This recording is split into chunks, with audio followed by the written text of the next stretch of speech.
Insya Allah penceramah subuh pada hari ini adalah Bapak Al-Ustaz Haji Munawwar Abdul Jabbar, dan alhamdulillah sudah hadir di tengah-tengah kita.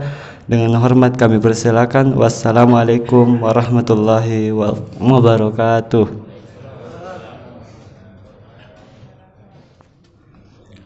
Assalamualaikum warahmatullahi wabarakatuh.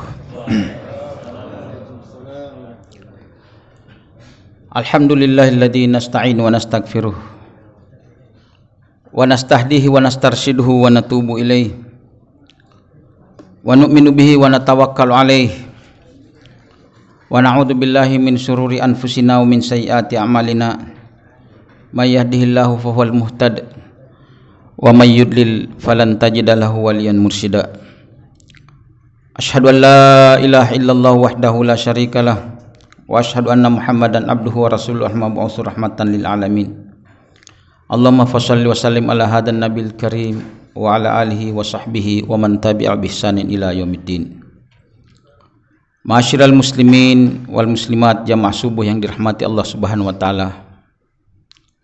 Kita bersyukur kehadirat Allah Subhanahu wa taala karena insyaallah kita termasuk orang-orang yang didoakan oleh Rasulullah sallallahu alaihi wasallam. Allahumma barik ummati fi bukuriha. Ya Allah, berkahilah umatku yang bangun salat subuh berjamaah pula. Jadi tidak semua yang bangun subuh diberkahi. Yang bangun salat subuh dan untuk salat mendahulukan mengingat Allah, itulah yang diberkahi. Kalau bangun subuh yang pertama dalam benaknya adalah dunia, maka bukan itu yang masuk dalam doa Rasulullah sallallahu alaihi wasallam. Kaum muslimin yang dirahmati Allah Subhanahu wa taala, dalam sebuah hadis dari Anas bin Malik radhiyallahu anhu, Rasulullah sallallahu alaihi wasallam bersabda, "Salasun man kunna fihi wajada bihinna halawatal iman, ayyakunallahu wa rasuluhu ahabba ilaihi mimma siwahuma, wa yuhibbal mar'a la yuhibbuhu illa lillah, wa ayyakraha ayyauda fil kufri ba'da an qadahu Allahu minhu kama yakraha ayyukdafa finnar." Diriwayatkan oleh Imam Muslim. Rasulullah SAW bersabda bahwa ada 3 perkara. Siapa yang memiliki 3 perkara ini, maka dijamin dia akan merasakan manisnya iman. Apa itu? Yang pertama, dia menjadikan Allah dan Rasulnya, mencintai Allah dan Rasulnya melebihi segala-galanya selain Allah dan Rasulnya. Menjadikan Allah dan Rasulnya cintanya yang tertinggi, yang terberat, melebihi segala-galanya yang lain. Yang kedua, dia mencintai seseorang karena Allah Subhanahu wa taala. Yang ketiga, dia benci kekafiran sebagaimana setelah Allah menunjuki dia menjadikan dia orang beriman, sebagaimana dia benci dicampakkannya ke dalam neraka jahanam. Hadis ini tidak panjang, namun penjelasannya kalau mau tuntas panjang sekali, karena Rasulullah sallallahu alaihi wasallam itu diberikan satu kelebihan yang namanya jawami'ul kalim, ungkapan yang singkat, padat dan tuntas. Orang biasa istilahkan dengan to the point, singkat, jelas dan tuntas. Itu mukjizat Rasulullah sallallahu alaihi wasallam, termasuk dalam hadis ini. Yang pertama, hadirin yang berbahagia, bahwa menjadikan Allah dan Rasulnya ahabba ilaihi mimma siwahuma, dia lebih cintai daripada selain Allah dan Rasulnya. Ini mungkin bisa kita ucapkan, tapi kadang-kadang dalam praktek di lapangan sehari-hari berat kita aplikasikan. Karena siapalah kita ini dibanding Umar radhiyallahu anhu. Umar pun ditegur oleh Rasulullah sallallahu alaihi wasallam. Suatu ketika Rasulullah sallallahu alaihi wasallam bertemu dengan Umar radhiyallahu anhu. "Ya Umar, siapakah engkau yang paling cintai?" "Engkau yang paling kucintai, tapi masih rasa-rasanya diriku lebih kucintai daripada dirimu ya Rasulullah." Kalau kamu dengan orang lain dibandingkan siapapun, istri saya, anak saya, siapapun di dunia ini, kamu tetap aku lebih cintai. Tapi sayang sekali aku belum bisa lebih mencintai dirimu daripada diriku. Sampai 3 kali Rasulullah bertanya seperti itu, Rasulullah tetap tidak menjawab. Barulah Umar sadar ternyata jawabannya salah. Ketika Umar berkata, engkau lebih kucintai daripada diriku sendiri ya Rasulullah sallallahu alaihi wasallam. Maka Rasulullah pun berkata, al-ana ya Umar, barulah sekarang kamu ini benar-benar beriman wahai Umar. Jadi iman yang puncak itu, iman yang maksimal, iman yang sempurna adalah ketika Allah dan Rasulnya itu kita cintai melebihi segala-galanya, bahkan melebihi cinta kita kepada diri kita sendiri. Kadang-kadang kita mengatakan mencintai Allah, tapi ketika ada panggilan azan, as-salatu khairum minan naum, kita lebih pilih tidur daripada pergi ke masjid. Itu berarti kita lebih mencintai diri kita sendiri, nafsu kita, daripada panggilan Allah Subhanahu wa taala. Masyiral muslimin rahimakumullah, apa dampak daripada mencintai Allah dan Rasulnya melebihi segala-galanya? Bahwa kepentingan Allah dan Rasulnya yang diwakili oleh agama ini, agama Islam ini, harus di atas segala-galanya. Dan itulah termasuk maqasidu syariah, bahwa menjaga agama itu lebih penting daripada menjaga yang lain. Artinya apa hadirin berbahagia? Harta perlu kita jaga, nyawa kita perlu kita jaga, semuanya kita harus jaga. Tetapi dibanding dengan agama yang kita cintai ini, karena itulah wakil Allah Subhanahu wa taala di muka bumi adalah agama ini, maka itu harus kita prioritaskan di atas segala-galanya. Apapun kita korbankan demi keselamatan dan demi terjaganya ini agama, itu baru benar. Jangan dibalik-balik. Kadang-kadang kita korbankan agama, korbankan Allah dan Rasulnya demi kepentingan jabatan, demi kepentingan dunia, demi kepentingan partai, demi kepentingan dan lain-lain. Tidak boleh seperti itu sebagai orang beriman. Karena orang beriman itu tetap menjadikan Allah dan Rasulnya sebagai skala prioritas di atas segala-galanya. Makanya di dalam surah Al-Ahzab Allah berfirman, "Wa ma kana lil mu'minin wala mu'minatin idza qadallahu wa rasuluhu amran ay yakuna lahumul khiyarah min amrihim." Tidak ada pilihan, tidak pantas bagi orang beriman laki-laki dan beriman perempuan apabila Allah sudah menetapkan satu keputusan, satu ketetapan, ada pilihan lain. Hadirin yang dimuliakan Allah Subhanahu wa taala, tidak boleh kita banding-bandingkan antara ketetapan Allah dengan ketetapan manusia. Nauzubillah min dzalik. Nah, kadang-kadang kita manusia ini terlalu angkuh untuk menerapkan syariat, untuk menerapkan hukum-hukum Allah. Kita harus minta izin kepada manusia. Nauzubillah min dzalik. Sehebat apa manusia ini? Makanya kadang-kadang kita heran, ada umat Islam yang tidak menjadikan agama ini sebagai skala prioritasnya. Ketika ada pilihan untuk memilih kelompok Islam atau kelompok yang non-Islam, maka demi kebersamaan, demi toleransi, demi yang selainnya, seterusnya, maka dia korbankanlah pilihannya kepada Allah dan Rasulnya. Hadirin yang dimuliakan Allah Subhanahu wa taala, di akhirat itu cuma 2 golongan, ashabul yamin wa ashabul shimal. Seperti kita baca dalam surah As-Sajdah tadi, surah rakaat kedua, minhum kafiran wa minhum syakura. Ada yang kafir, wa inna hadainahu sabila imma syakiran wa imma kafura. Jalan ini kami tunjukkan kepada manusia. Manusia boleh memilih mana yang pilih kanan atau pilih kiri. Di dunia ini ada kelompok netral, tetapi di akhirat tidak ada kelompok netral. Di akhirat itu hanya 2 golongan, kanan atau kiri. Memang ada di dalam agama kita, di dalam Al-Quran ada kaum Al-A'raf. Al-A'raf itu orang yang seimbang dosanya dengan pahalanya, seimbang kebaikannya. Tapi kecenderungannya dia ke surga, maka Allah masukkan dia ke kelompok surga. Tapi itu sedikit sekali. Yang banyak itu hadirin berbahagia adalah Islam, beriman, kafir, dan munafik. Munafik ini juga ada. Namun munafik itu di akhirat dikelompokkan ke dalam orang-orang kafir. Sebagaimana Allah dalam surah An-Nisa berfirman, "Innallaha jami'ul munafiqina wal kafirina fi jahannama jami'a. Allah menyatukan, mengumpulkan orang-orang munafik dan orang-orang kafir di neraka jahanam. Di zaman Rasulullah sallallahu alaihi wasallam, orang munafik itu berkamuflase, tidak ketahuan bahwa dirinya munafik. Dia memang membela Islam, tetapi di hatinya bukan Islam yang dia bela. Itu di zaman Rasulullah. Sekarang ini justru terang-terangan orang menjadi munafik. Agamanya agama Islam, KTP-nya KTP Islam. Dia salat, ikut juga salat, puasa juga puasa.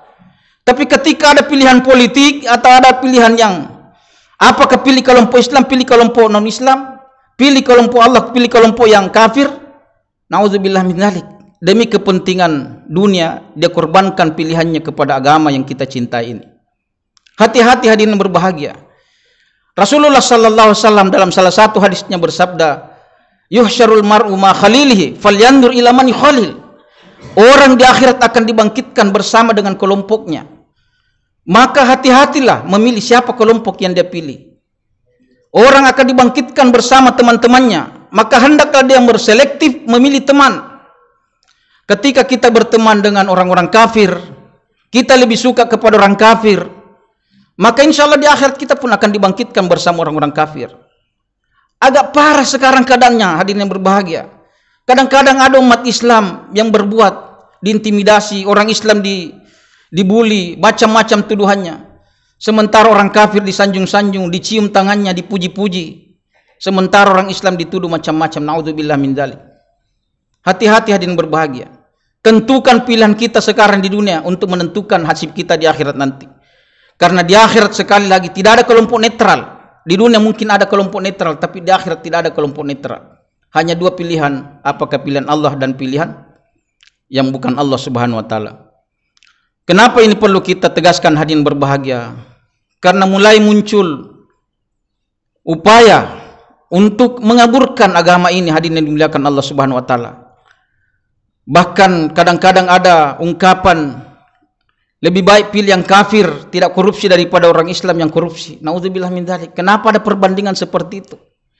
Kenapa kalau orang Islam langsung dipositifkan, diyakini bahwa dia korupsi, kalau orang kafir diyakini bahwa dia tidak korupsi? Ayat tentang larangan memilih pemimpin kafir itu bukan cuma satu ayat, bukan cuma surah Al-Maidah 51.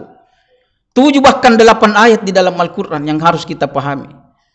Dan kewajiban memilih pemimpin Islam itu sama wajibnya dengan salat 5 waktu. Jangan sampai ada mengatakan bahwa salat itu wajib, memilih pemimpin Islam itu tidak wajib. Sama wajibnya, hadirin berbahagia. Karena Islam ini sempurna, tidak ada yang tersisa. Mulai dari urusan pribadi sampai urusan yang paling besar, semuanya diatur di dalam Islam. Urusan privasi, privat di dalam kamar mandi kita sendirian diatur di dalam Islam. Sampai urusan kenegaraan yang begini besar, semuanya dikendalikan di dalam Islam. Masa kita mau remahkan itu Islam, pada Islam itu adalah produk Allah Subhanahu wa taala. Urusan politik ini umat Islam harus sadar, harus melek bahwa dia harus berpihak kepada kelompok Islam. Karena urusan politik ini dicontohkan oleh Rasulullah sallallahu alaihi wasallam. Semua ulama di Indonesia berfatwa bahwa tidak boleh orang terang-terangan tidak berpuasa di bulan suci Ramadan. Karena itu melecehkan dan merendahkan kesucian bulan suci Ramadan. Tidak ada orang yang dengar kita ke pasar sentral bulan puasa dengan bukan bulan puasa sama saja. Orang terang-terangan tidak makan, tidak berpuasa. Dengan bangganya ketawa merokok, tidak ada rasa risih, tidak ada rasa malu, tidak ada rasa bersalah dan tidak ada rasa takut sedikit pun.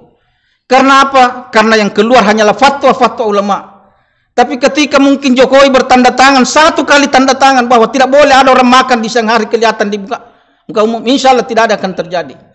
Pentingnya itu urusan politik, hadirin berbahagia, umat Islam ini harus sadari. Ketika umat Islam ini berpihak kepada kelompok Islam, maka insya Allah Islam ini akan jaya. Olehnya itu mari kita sadar bahwa kita umat Islam ini hanya kuat apabila kita bersatu, dan kita umat Islam ini kuat apabila kita kembali kepada agama yang kita cintai ini. Jangan sampai ini kita terlena. Karena umat Islam ini kadang-kadang terlena dan tidak sadar. Musuh-musuh Allah Subhanahu wa taala sudah mengerahkan moncong senjatanya kepada umat Islam, sudah terancam dalam sisi akidah, politik, ekonomi, semuanya sudah diserang. Sementara umat Islam ini tidak sadar, dia merasa masih seperti di warung kopi, enak-enak tenang-tenang minum-minum kopi. Tidak ada perasaan tidak ada perasaan ancaman dan seterusnya. Olehnya itu kaum muslimin dimuliakan Allah Subhanahu wa taala, sekali lagi tentukan pilihan kita sekarang untuk menentukan pilihan kita di akhirat nanti. Yang kedua, sebagai muslim untuk mendapatkan manisnya iman adalah ayyuhibbal mar'a la yuhibbuhu illa lillah. Kita mencintai orang semata-mata karena Allah Subhanahu wa taala. Bahwa di dalam Islam ini ada namanya al-wala, ada namanya al-bara. Bahwa orang Islam itu berhak dicintai. Dan salah satu bukti kecintaan kita adalah selalu mendoakan. Bahkan Rasulullah sallallahu alaihi wasallam bersabda, "La yu'minu ahadukum hatta yuhibba li akhihi ma yuhibbu li nafsi." Tidak sempurna keimanan seseorang di antara kamu sebelum dia mencintai saudaranya seperti dia mencintai dirinya sendiri. Makanya tidak boleh ada tetangga, tidak boleh ada di antara kita orang Islam ini, kata Rasulullah, yang tidur dalam keadaan kenyang dan ada tetangganya yang lapar dan dia tahu tetangganya bahwa dia dalam keadaan lapar. Haram hukumnya kita tidur malam itu dalam keadaan kenyang kalau ada tetangga kita kelaparan. Setingkat itu tingkat kepedulian kita kepada saudara kita. Maka hadirin yang berbahagia, mari kita doakan saudara-saudara kita di mana-mana, karena al-islamu wal muslimin al-muslimun kal jasadil wahid. Masalul mu'minina fi tawadduhim wa ta'atuhum wa tarahimim kamasalil jasadil wahid. Orang beriman itu seperti satu tubuh, satu sakit semua akan merasakan sakit. Karena kita ini hadirin berbahagia dipersaudarakan oleh iman, dipersaudarakan oleh agama. Dan agama inilah yang akan mengantar kita selamat dunia sampai di akhirat nanti. Maka mari kita mencintai orang-orang Islam. Jangan sampai ada orang kafir kita lebih cintai daripada orang Islam. Tidak boleh dalam Islam seperti itu. Sekali lagi Rasulullah mengingatkan, orang di akhirat akan dibangkitkan bersama orang yang dia cintai. Hati-hati di kelompok mana kamu berpihak. Kalau ada orang Islam lebih cinta kepada Ahok daripada Anies Baswedan, insya Allah di akhir dibangkitkan bersama Ahok. Kalau ada orang lebih cinta kepada Anies, dia dibangkitkan. Begitu rumusnya. Jadi jangan sampai ada di antara kita mengatakan tidak boleh kita rasialis, tidak boleh kita tendensius, tidak boleh kita harus toleran. Ada batas-batas toleran yang dibolehkan di dalam agama. Boleh berbelanja di orang kafir bersama orang Islam, tetapi urusan-urusan tertentu tidak ada kompromi, hadirin berbahagia. Makanya di dalam surah Al-Hujurat Allah berfirman, "Walakinallahu habbaba ilaikumul iman wa zayyanahu fi qulubikum wa karaha ilaikumul kufra wal fusuqa wal isyan." Maka Allah menghiasi, memberikan kamu keimanan dan menghiasi di dalam hatimu, memberikan kamu rasa cinta kepada keimanan. Sebaliknya Allah memberikan kamu rasa benci kepada al-kufra, kekufuran, wal fusuka dan kefasikan, wal isyan dan maksiat. Jadi kafir, fasik dan kemaksiatan itu memang harus dibenci. Nah, ketika kita mengajak bahwa kita harus benci kemaksiatan, jangan sampai ada ungkapan ini ujaran kebencian. Kebencian apa? Memang Islam memberikan kita perintah, bencilah orang-orang yang memusuhi Islam. Jangan ajarkan Islam ini tentang toleransi, hadirin berbahagia. Rasulullah orang paling toleran di dalam sejarah. Bayangkan hadirin berbahagia, orang kafir Rasulullah membagi 3 kelompok. Hanya satu yang boleh diperangi, yaitu kafir harbi. Kafir zimmi dan kafir muahada tidak boleh diperangi dalam Islam. Bahkan Rasul mengatakan, siapa yang memerangi kafir zimmi dan kafir muahada, maka dia menjadi musuhku di akhirat nanti. Begitu besarnya perlindungan Rasulullah SAW kepada orang kafir. Jangan sampai pemahaman ini kita keliru di dalam memahami. Karena ada juga orang semangat jihadnya tinggi sekali, yang dia baca surah Muhammad, fa idza laqitumul ladina kafaru fadarbar riqab. Kalau kamu ketemu orang kafir di jalan, tebas lehernya. Ada memang perintah seperti itu, bahwa kalau ketemu orang kafir potong lehernya. Tapi itu bukan dasar damai, bukan untuk kafir zimmi. Itu terjadi kalau terjadi perang Badar, perang Uhud. Tidak boleh kita toleransi kalau perang, tidak ada kita toleransi di dalam peperangan. Seperti sekarang kita wajib melindungi orang-orang kafir, karena orang kafir tidak menyerang kita. Inilah hadirin yang berbahagia, perlunya kita hati-hati di dalam beragama. Jangan sampai semangat menggebu-gebu, tidak ada dasar ilmu, sehingga terjadilah penyimpangan-penyimpangan. Yang ketiga hadirin berbahagia, supaya kita merasakan manisnya iman itu adalah kita benci kekafiran sebagaimana kita benci dimasukkan ke dalam neraka. Kita ini Pak sudah ditakdirkan menjadi orang beriman. Jaga ini iman baik-baik. Inilah iman yang akan menyelamatkan kita di akhirat nanti. Semua kita akan tanggalkan. jabatan profesor, doktor, jabatan jenderal, pangkat tertinggi sekalipun, sedikit pun tidak bisa menolong kita di akhirat nanti. Tidak ada yang menolong kita kecuali iman dan amal saleh kita.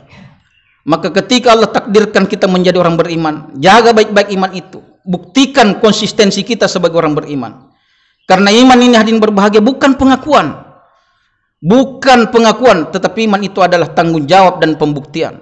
Kalau sekedar pengakuan, itulah yang disebutkan di dalam surah Al-Baqarah, wa minan nasi may yaqulu amanna billahi wa bil yaumil akhir wa ma hum bimu'minin. Banyak yang mengklaim dirinya beriman, tetapi Allah tidak menganggap dia beriman. Yang perlu kita ini pengakuan dari Allah Subhanahu wa taala, bukan pengakuan manusia. Bagaimana orang beriman itu ya? Ahasiban nasu ayutraku yaqulu amanna wa hum la yuftanun. Apakah manusia dibiarkan mengklaim dirinya beriman lalu dia tidak diuji dengan keimanannya? Semua orang beriman itu diuji. Dan ujian orang beriman itu ada yang senang, ada yang tidak senang, ada yang baik, ada yang tidak baik, ada yang menyenangkan, ada yang menyusahkan. Kita berikan contoh yang paling sederhana dalam kehidupan sehari-hari. Habib Rizik itu ulama besar, Ma'ruf Amin juga ulama besar, dua-duanya ulama. Tapi ada diuji dengan penjara, ada diuji dengan istana. Jadi jangan sampai menganggap bahwa yang dapat penjara itu adalah dibenci oleh Allah, yang dapat istana disayang oleh Allah Subhanahu wa taala. Tidak boleh seperti itu. Karena Allah berfirman di dalam surah Al-Anbiya ayat 35, kullu nafsin dha'iqatul maut wa nabluukum bisyarri wal khairi fitnah wa ilaina turja'un. Semua yang bernyawa ini akan merasakan mati, dan kami akan menguji kamu dengan keburukan dan kebaikan dan yang menyenangkan, dan kepada sebagai ujian, dan kepada kamilah kamu akan kembali. Karena di dalam surah Al-Fajr ada yang ungkapan disebutkan faqadara rizqahu. Di dalam surah Al-Fajr Allah berfirman, kalla innal insana, Allahumma shalli ala sayyidina Muhammad, akraman, ahanan, ada akraman dan ada ahanan. Ada manusia apabila diberikan nikmat dia berkata bahwa Allah mencintai saya. Kalau dia dapat kesusahan dia mengatakan Allah membenci saya. Allah mencintai orang yang dikasih ujian berat, Allah juga mencintai ujian yang menyenangkan. Kaya miskin itu sama beratnya ujiannya hadirin berbahagia. Orang kaya dituntut untuk bersyukur, orang miskin dituntut untuk bersabar. Sebagaimana saya katakan tadi, bahwa jadi wapres itu dan jadi narapidana sama-sama ujian. Jangan sampai ada mengatakan bahwa ini diuji, ini tidak diuji, ini karena tidak baik sifatnya dapat karma, karena ini tidak bagus perilakunya, karena kasar sehingga dia dihukum oleh Allah Subhanahu wa taala. Tidak boleh seperti itu. Dua-duanya diuji oleh Allah Subhanahu wa taala. Dan kita semua ini diuji. Ada diuji dengan kepintaran, ada diuji dengan kebodohan, ada diuji dengan kaya, ada diuji, dan semuanya akan kita pertanggungjawabkan di akhirat nanti. Hadirin yang dimuliakan Allah Subhanahu wa taala, Ramadan ini tinggal sedikit lagi kita akan berpisah. Dan mari kita tumpahkan seluruh air mata kita, berdoa kepada Allah Subhanahu wa taala, mudah-mudahan kita selamat menghadapi pengadilan nanti di akhirat nanti.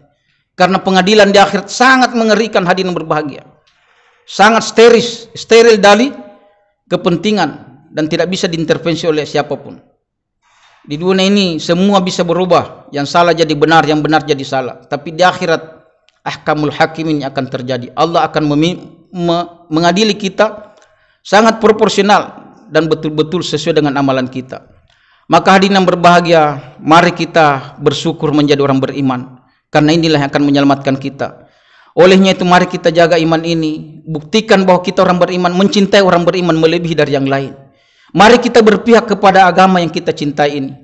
Sebab kata Imam Syafi'i radhiyallahu anhu, kalau kamu tidak bisa membela Islam, setidak-tidaknya jangan kamu berada di barisan musuh. Itu berbahaya hadirin yang berbahagia, karena itu akan dipertanggungjawabkan di akhirat nanti. Dan agama ini memang harus didakwakan dan diperjuangkan. Seandainya agama ini bisa benang hanya dengan doa, maka Rasulullah akan berdoa sepanjang masa, tidak perlu dia berjihad dan tidak perlu dia berdakwah. Siapa yang lebih makbul doanya daripada Rasulullah sallallahu alaihi wasallam? Namun Rasulullah mencontohkan kepada kita bahwa saya juga berdoa, tetapi saya juga berjuang untuk menegakkan agama. Dan agama ini kita pegang, memang ada risikonya. Sebab Rasulullah sallallahu alaihi wasallam bersabda, al-mutamassiku bisunnati kal qabidi al jamar. Orang yang memegang agama dengan keras seperti memegang bara api. Makin kuat kita pegang agama ini, makin panas rasanya. Masih mending kita ini Bapak, kita bareng mengaji bisa senang, bisa salat dengan tenang. Bandingkan kasihan umat Islam di Palestina sana sementara salat di Masjidil Aqsa diteror, diintimidasi oleh kaum Yahudi. Naudzubillah min dzalik. Kita ini alhamdulillah salat tidak ada yang ganggu kita. Enak sekali kita mengaji, bisa mengaji 3-4 juz satu kali duduk. Bayangkan seandainya kita berada di negara-negara seperti di India diintimidasi oleh orang-orang Hindu. Mari kita nikmati kemerdekaan ini dengan mengisi kebaikan sebanyak-banyaknya. Di bulan Ramadan ini kurangi dulu sentuh kita punya gadget, banyak dulu berdoa. Detik-detik terakhir kita berpisah dengan Ramadan ini kita maksimalkan. Yang belum tamat Qur'annya masih ada kesempatan. Mudah-mudahan dengan usaha yang singkat ini, yang sisa-sisa terakhir ini Ramadan ini, kita bisa dapat keberkahan bulan suci Ramadan, dan insya Allah akan menurunkan kepada kita petunjuk pemahaman yang benar kepada agama ini, sehingga kita bisa beragama dengan benar, bukan serampangan. Kita bisa menjadi orang beriman yang betul-betul sesuai dengan tuntunan Rasulullah sallallahu alaihi wasallam. Demikian yang sempat kami sampaikan. Mudah-mudahan tidak disalahpahami, dan mudah-mudahan apa yang saya sampaikan ini bermanfaat. Lebih dan kurangnya kami mohon maaf. Wabillahi taufiq wal hidayah. Wassalamualaikum warahmatullahi wabarakatuh.